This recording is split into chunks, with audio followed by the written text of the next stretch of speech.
மலையக மக்களுக்கான உரிமைகள் தொடர்பில் வழங்கப்பட்ட வாக்குறுதிகளை அரசாங்கம் நிறைவேற்ற வேண்டும்.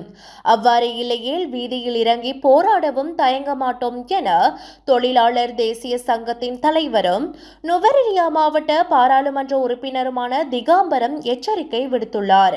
அட்டனில் நேற்றைய தினம் கட்சி செயற்பாட்டாளர்களுடன் இடம்பெற்ற கலந்துரையாடலின் பின் ஊடகங்களுக்கு கருத்து தெரிவிக்கும் போதே அவர் இதனை தெரிவித்தார். மலை மக்களுடைய பிரச்சனையை தீர்த்து கொடுங்க. நீங்கள் தேர்தலுக்கு என்ன வாக்கு கொடுத்து சொல்லி இந்த மக்கள் பாவம், இந்த மக்களுக்கு வீடு இல்லை, கான் இல்லை, ஒன்றுமே சொல்லி சம்பள பிரச்சனை சொன்னீங்க. சம்பளம் 2000 ரூபா கொடுக்கணும்னு சொன்னீங்க. அதனால் காணி 10 பேஜ் கொடுக்கணும்னு சொன்னீங்க. இதெல்லாம் கொடுங்க. நீங்கள் கொடுத்தீங்கன்னு சொன்னால் உங்களுக்கு நாங்கள் உண்மையிலே எங்களுடைய முழுமையான ஆதரவு தருவோம். நாம் ஆகவே நீங்கள் வெறும் வாயை பேச்சு அரசியல் செய்யாமல் கட்டாயமாக மலை மக்களுடைய உரிமை சம்பந்தமான விஷயங்களை நீங்கள் நிறைவேற்றுங்க. நிறைவேற்றாட்டி சொன்னால் ரோட்டுக்கு இறங்கி நாங்கள் போராடையும் தாங்க மாட்டோம்.